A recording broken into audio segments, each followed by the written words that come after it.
Je vous remercie, Monsieur le Président. Monsieur le Président, Monsieur le ministre des Forces armées, Monsieur le ministre des Finances, Mesdames, Messieurs les collaborateurs des ministres, très chers collègues, Monsieur le ministre, je voudrais exprimer toute la fierté que j'ai d'appartenir à ce pays et d'être citoyen de ce pays-là, de ce merveilleux pays, mais aussi rendre hommage, je voudrais en profiter pour rendre hommage à war nañ leen wax li peuple bi sant ci yéen mooy ñu ngi leen di féliciter ñu ngi leen di encourager parce que yéen au moment où dans d'autres pays certains manipulés par des hommes politiques prennent le pouvoir ou installent le conflit ou la crise dans leur pays, vous avez choisi de rester dans les casernes. Vous avez choisi de soutenir et de sécuriser les populations. Vous avez choisi tout dernièrement de marcher épaule contre épaule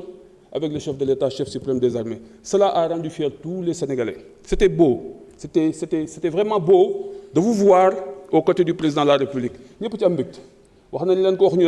en tant que représentants du peuple, on a été très fiers. Et machallah, nous vous encourageons, nous vous soutenons. Parce que l'exception sénégalaise,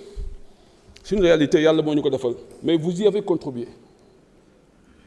Il y a une exception sénégalaise dans l'Afrique. Et là, nous devons maintenir, nous devons préserver, nous devons sauvegarder à tout prix. Parce que si les Sénégalais aujourd'hui peuvent avoir leur joie de vie, malgré les difficultés de la vie, mais c'est parce que vous êtes là. C'est parce que vous nous assurez la sécurité, parce que vous rassurez. Et ça, je pense que nous devons continuer à jamais. Et ça, nous devons transmettre de génération en génération pour que le Sénégal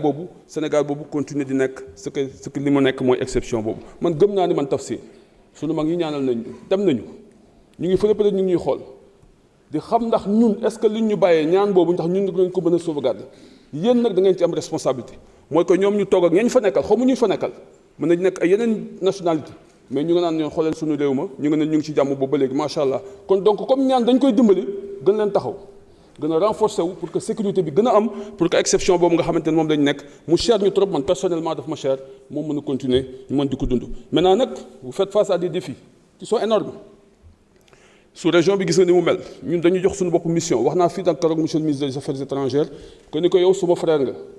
mais au regard de notre hymne moom africain bi suma frère la mais au regard de notre hymne national yéen vous êtes des plus que frères donc nous avons une mission par rapport à l'Afrique parce que dañ leen jàpp ne ay frères la ñu ngi ci ay difficultés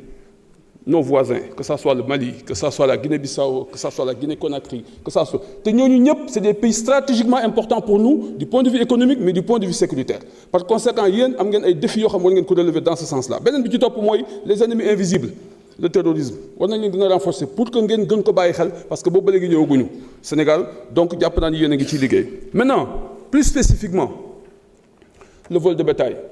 le Sénégal est très dépendant du point de vue du bétail parce que surtout tabaski te li ko indi mooy que le vol de bétail dans le monde rural kenn nangootul yar te bu ñu yarul du ñu am autosuffisance en mouton et par conséquent war ngeen gën a renforcer foofu j'ai interpellé le ministre des Transports sur la mobilité rurale qui pose problème mais aujourd'hui si on y rajoute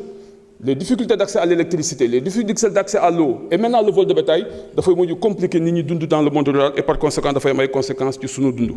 beneen bi ci topp mooy l'insécurité routière la gendarmerie dafa am responsabilité ci loolu je pense que war nañ gën a redoubler de vigilance de plus de rigueur pour que yoon bi ñu mën ko davantage sécuriser et loolu jàpp naa ni défi la bu nga xamante ne war ngeen ko relever beneen bi ci topp mooy l'insécurité sur la petite côte les hôtels de plus en plus ñu ngi leen di attaquer et loolu jàpp naa ni doxalul tourisme te tourisme ñun dañ ci compter pour développer suñu pays donc par conséquent war nañ gën a mën a renforcer la sécurité dans les zones yi nga xamante ni jàpp ni zone touristique la et principalement la petite côte à Mbour à Saly à Nianing à Ngaparou pour que ñooñu gën a mën am sécurité parce que da ngay gis léegi dañ lay ñëw fekk sa biir kër attaquer la brutaliser la dem seen yoon te loolu jàpp naa ni indiwul sawaralul nous vous encourageons nous prions pour vous yal nañu Yàlla dolli sutura